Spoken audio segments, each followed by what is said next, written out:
will hear a telephone conversation between an employee of an airline company and a customer. You have 30 seconds to look at questions 1 to 6.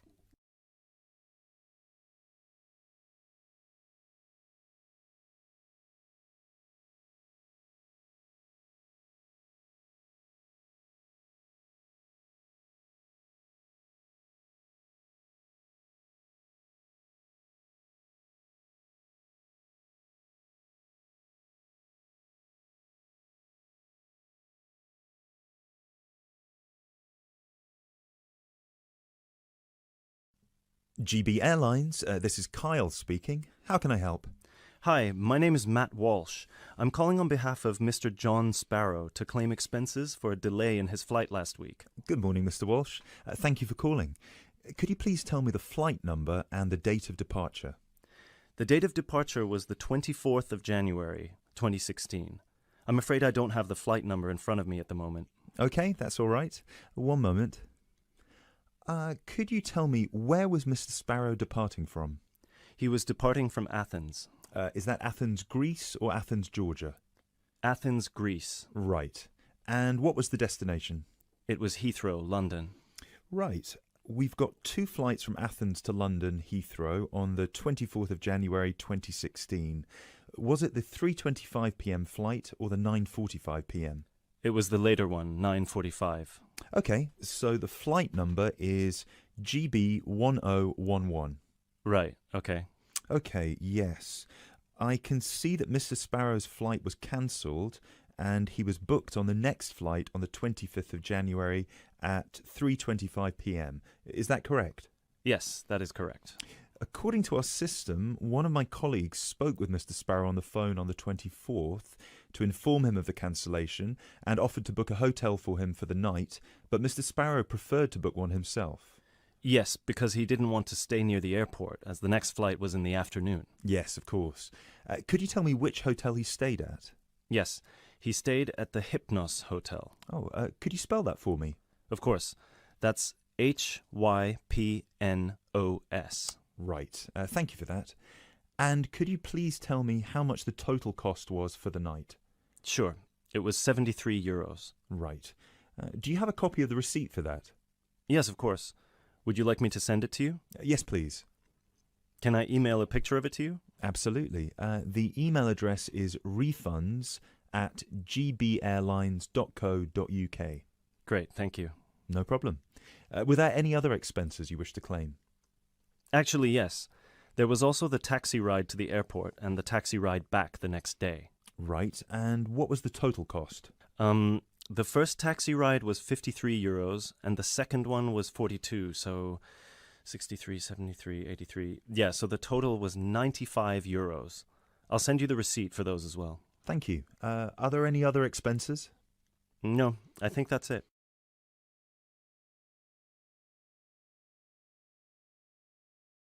You now have 30 seconds to look at questions 7 to 10.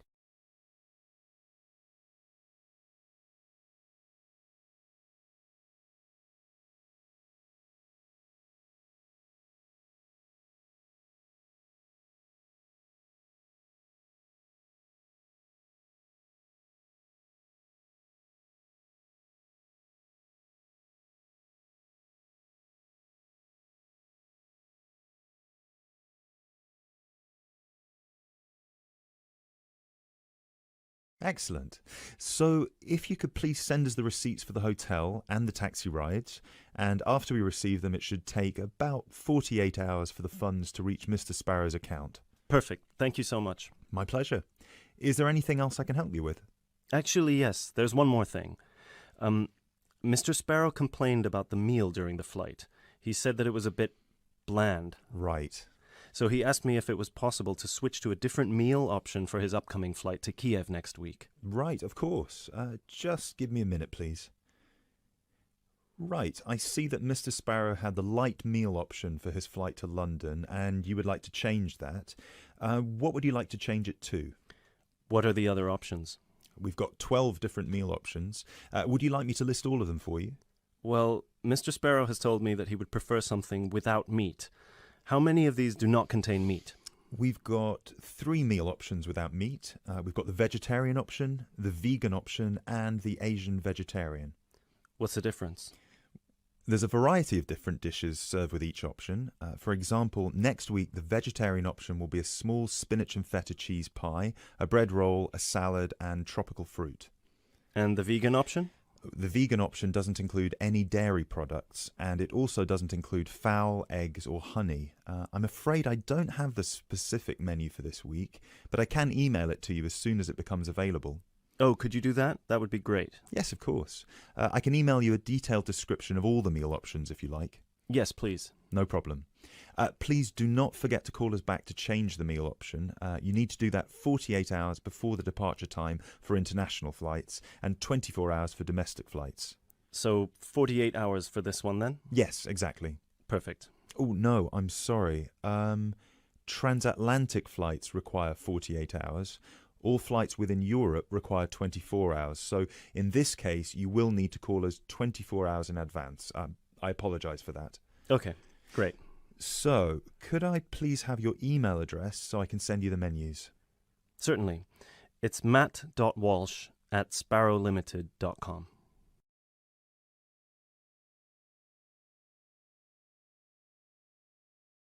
That is the end of part 1.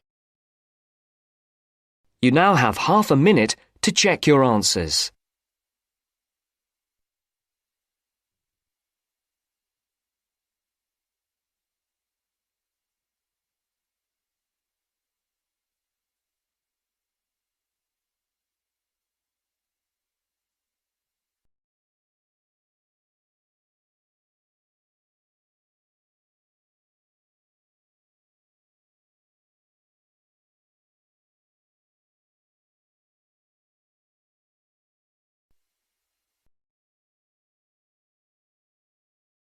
Now turns to part 2. Part 2. You will hear a job interview. First, you have some time to look at questions 11 to 15.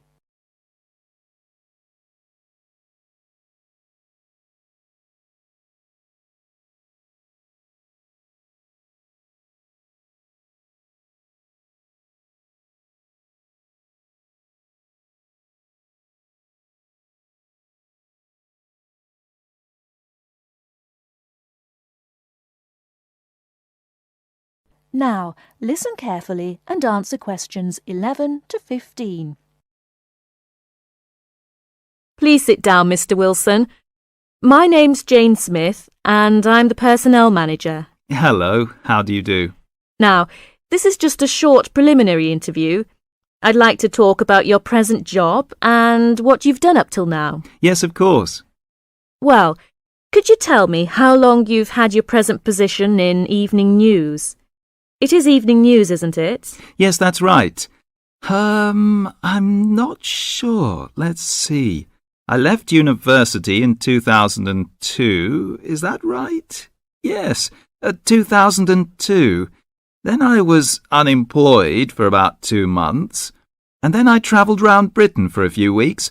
So it must be more than 3 years now, in fact. Yes. And have you any particular reason for wanting to change your job? I mean, why do you want to move? Well, I actually like my present job and still find it interesting.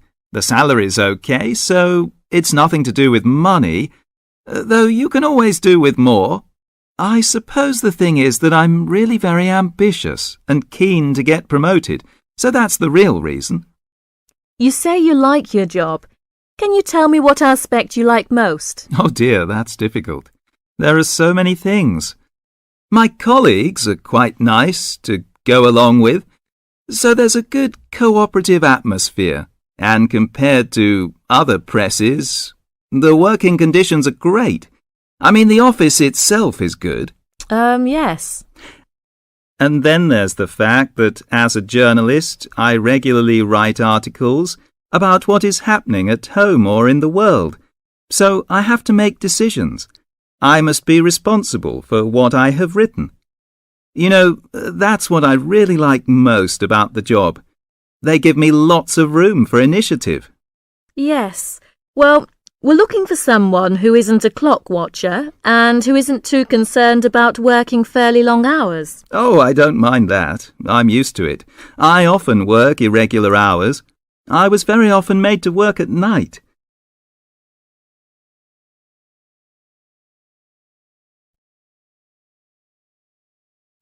Before you hear the rest of the talk, you have some time to look at questions 16 to 20.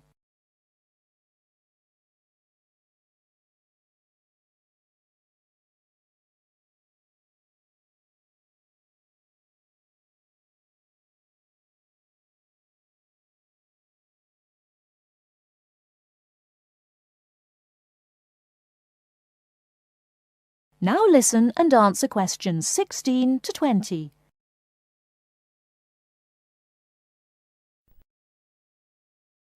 Hi, John. Are you nearly ready? Oh, no. I don't think I'm going to make it tonight. Why? I've got this assignment to finish for tomorrow. Well, maybe I can help. What do you have to do? I have to do a short presentation on some household object, and I just can't think of anything. I have to talk about what it is and the parts in it. Well, why not make it simple? Why not describe a bottle or a can? Well, that's far too simple. OK, how about an aerosol can? Maybe. What labels can you put on it? First, you'd have to draw an aerosol can. First thing you could label would be the hairspray or whatever was in the can.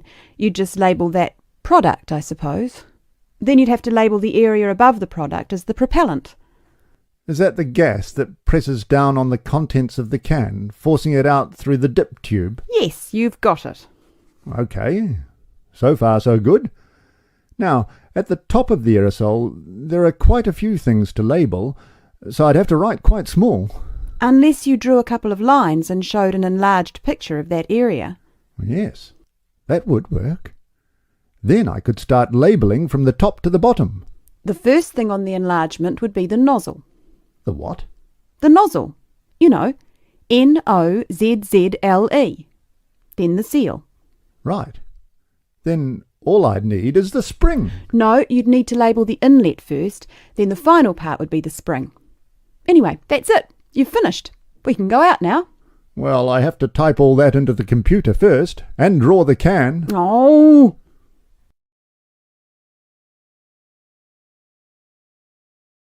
That is the end of part 2. You now have half a minute to check your answers.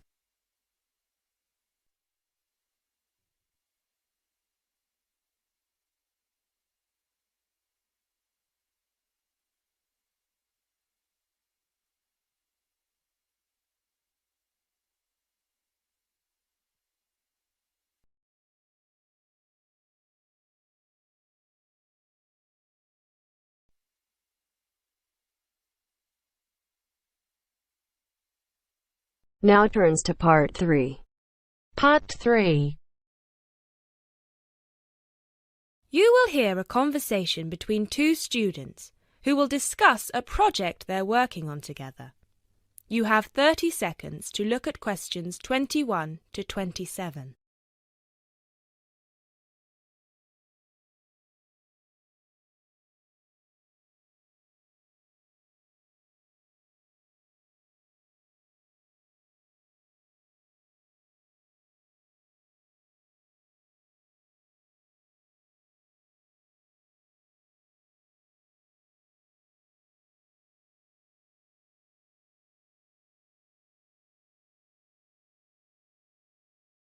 Hey, Jess. Glad you could make it.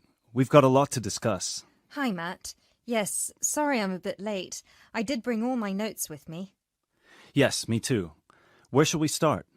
Well, I think it would be a good idea to clarify our objectives just one more time. Yes, good idea. Okay, here we are. We need to record, photograph, and identify the plant species in 10 1-square-meter plots. Does it say anything about where these plots should be and how they should be laid out? Ah, here it is. It says that all the plots need to be no more than 10 meters apart. And how do we choose them? Ah, this is the fun part. I remember this. Here we are. Make a 1 meter square frame using bamboo sticks available from the department stores. Yes, we've already done that. I know, I'm just reading the whole section. Okay. One person stands roughly in the middle of the chosen area and throws the frame. The other person uses a tape to mark out the square where the frame landed and returns frame to thrower. The thrower then turns a few degrees on the spot and throws again. The thrower must turn slightly after each throw and vary the force of the throw until after the 10th throw they are pointing in almost the same direction as the first. That sounds a bit complicated. That's only because it's all in writing. It's just a simple throw, turn, throw, turn, throw, turn until we have 10 squares. And I guess you want to do the throwing. Well, if you don't mind. I'm sure you'll be more accurate at marking the squares. Yes, I am sure I am, and I'm sure you've got a stronger throwing arm.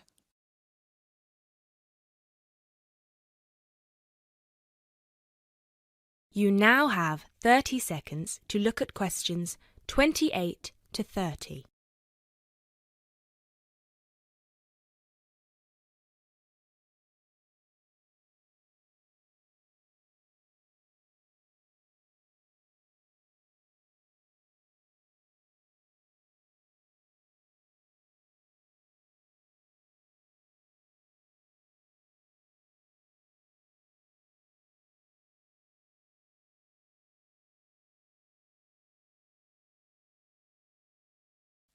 Okay, good. We've got that sorted.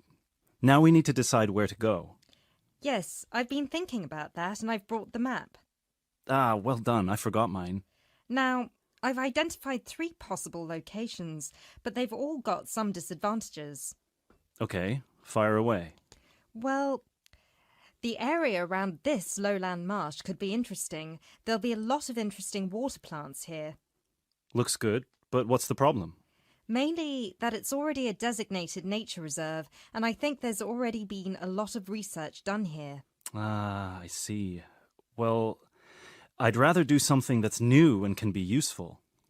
I agree. That's why I identified this area further west. See, here, behind the beach. Oh, yes, I see. That area there, where it's flat, but quite high. Exactly. If you look a bit further inland, you'll see that there are hills which will protect that area from strong north winds. I see. Excellent. But what's the problem? Just that it may not be very interesting. We know that the geology there is not conducive to a wide variety of plants. I agree. So what's your last idea? Well, I think this one is a bit of a winner, although I did want to show you the other 2. Look up here, on the north coast. Where? See this bay? Well, I know that there's been quite a lot of studies done here, but a bit further to the east, behind this headland. No one has ever looked at that. Well, I certainly couldn't see any studies. That is interesting. And the plant life could be a bit different because of the shelter from the wind the headland provides. Exactly. Brilliant, Jessica. That's a great idea. We'll go there. Thanks. Now all we have to decide is when is a good time. Well...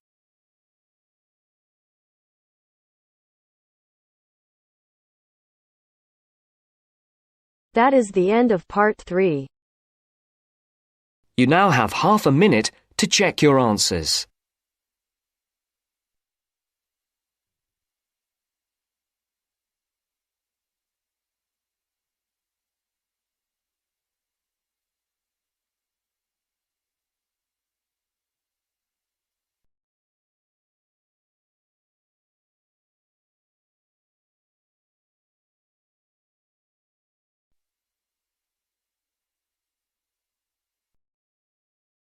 Now turns to part 4. Part 4. You will hear a lecturer talking about dust storms. First, you have some time to look at questions 31 to 36.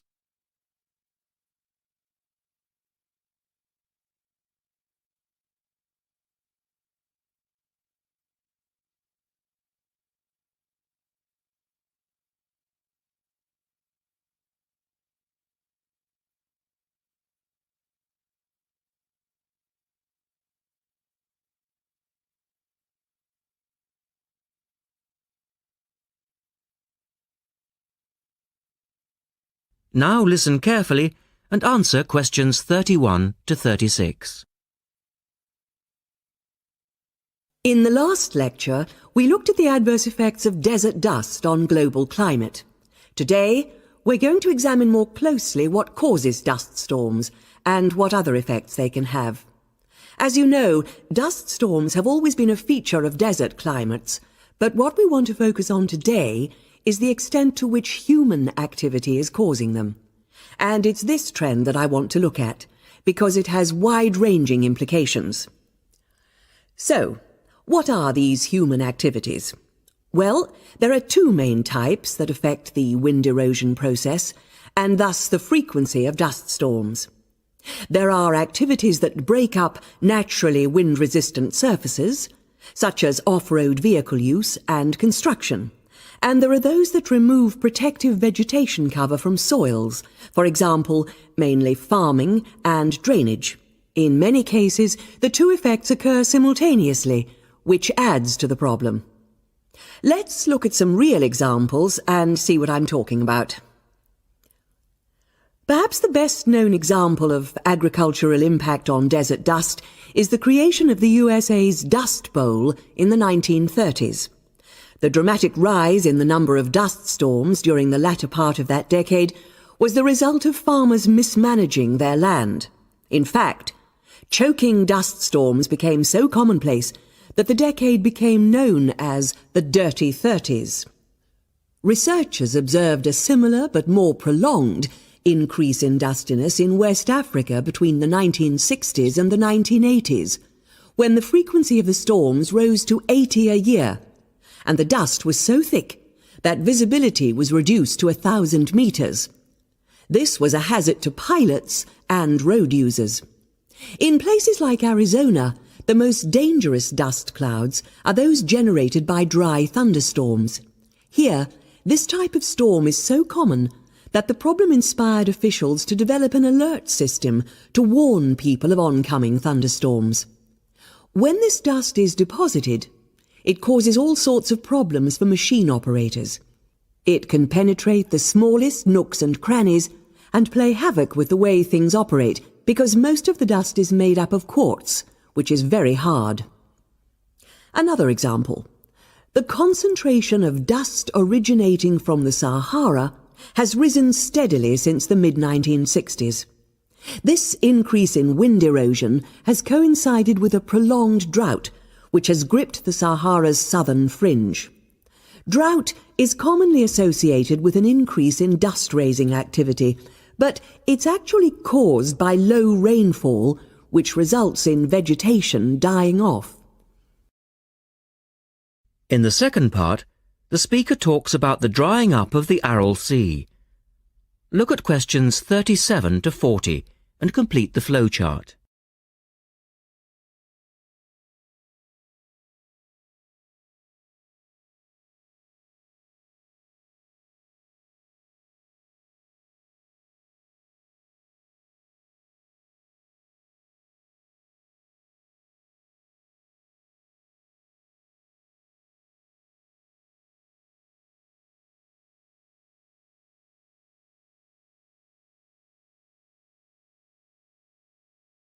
One of the foremost examples of modern human-induced environmental degradation is the drying up of the Aral Sea in Central Asia. Its ecological demise dates from the 1950s, when intensive irrigation began in the then Central Asian republics of the USSR. This produced a dramatic decline in the volume of water entering the sea from its two major tributaries. In 1960, the Aral Sea was the fourth largest lake in the world, but since that time it has lost 2/3 of its volume. Its surface area has halved, and its water level has dropped by more than 216 meters.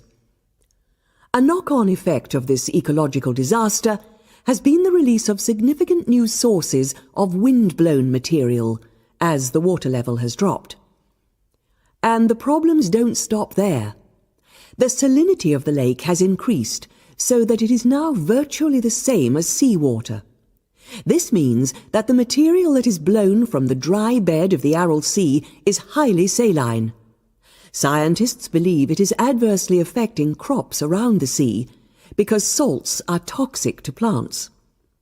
This shows that dust storms have numerous consequences beyond their effects on climate, both for the workings of environmental systems and for people living in drylands. That is the end of part 4. You now have half a minute to check your answers.